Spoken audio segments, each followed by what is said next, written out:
If you've been the one holding everything together, it doesn't mean you're doing life wrong. It means you learn to survive by taking responsibility for things that were not yours. Hi, welcome to my channel. I am your inner light coach, and I'm grateful you joined me today. Let's step together through stories, rituals, and reflections. Thank you for shining your presence here. This video is about how to stop overfunctioning in relationships. Women overfunction because they were raised to be the emotional glue. They were taught to earn love through effort. They grew up in chaotic or unsafe homes. They were conditioned to be the responsible one.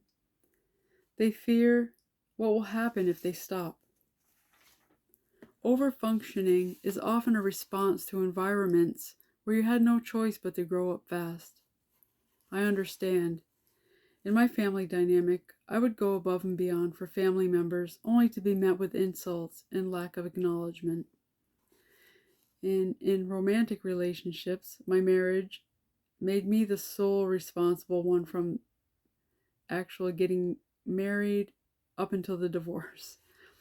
It was a one-sided relationship where I was the one going out of my way to keep the marriage working all the overtime I could to keep finances coming in. I was definitely in overfunctioning mode. During my engagement to another man, I gave up my environment to assimilate into his environment, overextended myself to keep his mother happy, only to be put out into the streets. I finally had to look at my experiences and see the patterns that were repeating. Carrying the emotional load, carrying the financial load, carrying the responsibility for the relationship, carrying the consequences, carrying the ending. I didn't overfunction because I was weak. I overfunctioned because I believed it was the only way to keep the relationships alive. I thought if I just worked harder, loved harder, or sacrificed more, things would finally balance. They didn't, because I was overfunctioning. You don't have to end your relationships to stop overfunctioning. You just have to become aware of where you're carrying more than your share and begin shifting back into balance.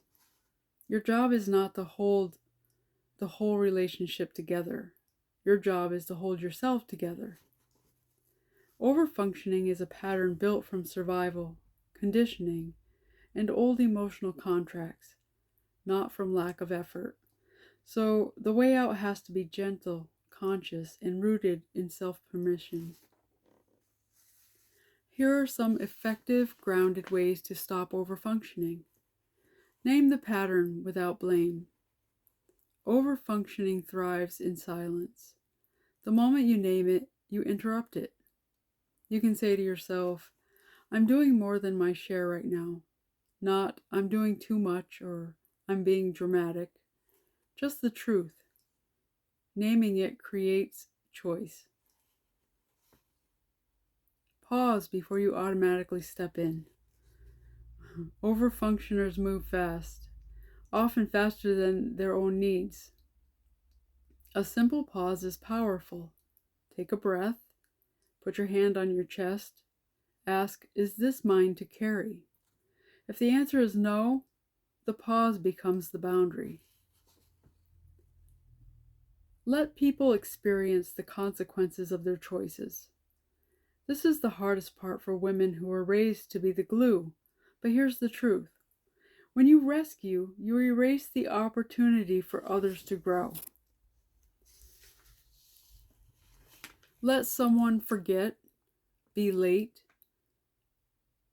feel the discomfort, solve their own problem. It's not abandonment, it's respect. Stop explaining yourself. Overfunctioners often over-explain to avoid conflict. Practice saying, I can't take that on. That won't work for me. I trust you to handle it. No justification, no apology, no emotional caretaking. Lower the bar you hold yourself to. Overfunctioning is often perfectionism in disguise. Try doing a task at 70% instead of 110%. Letting something be good enough. Choosing rest over productivity. Leaving something undone. Your nervous system knows. Your nervous system needs proof that the world doesn't collapse when you stop overperforming.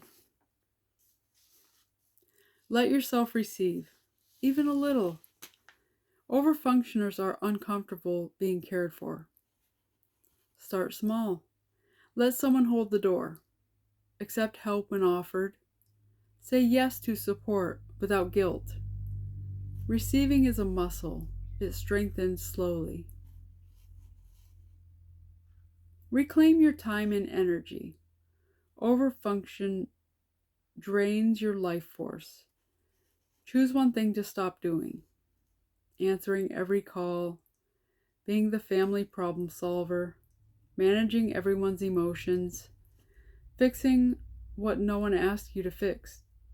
Every no returns energy to your body. Build relationships where effort is mutual. You don't have to leave anyone, but you can shift how you relate. Look for reciprocity, shared responsibility, emotional maturity, people who notice your effort, people who don't let you carry everything. Mutuality is the antidote to overfunctioning. Tend to the part of you that learned to overfunction. This is the deeper layer. Overfunctioning often comes from childhood chaos, emotional emotional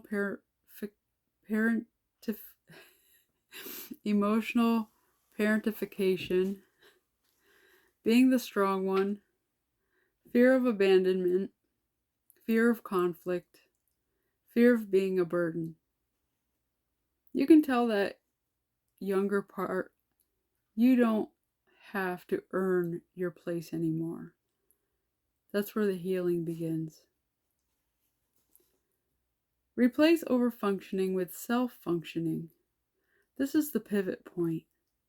Instead of managing others, you manage your energy.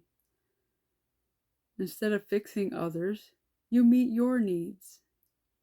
Instead of carrying others, you carry yourself.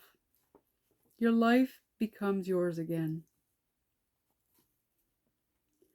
As you step back from this reflection, remember that overfunctioning doesn't make you flawed. It makes you human. It's a pattern born from strength, from survival, from the parts of you that learn to hold everything together when no one else would. But you don't have to live that way. You get to choose relationships where effort is shared, where your needs matter, and where you don't earn your place through exhaustion. Awareness is the first shift. Self-responsibility is the second. And from here, you get to move differently, not out of fear, but out of self-respect. Thank you for watching. Please like, subscribe, comment, share. Let's get back to love. God is good. Love and light to all. Stay thankful. Until next time, walk gently and shine brightly.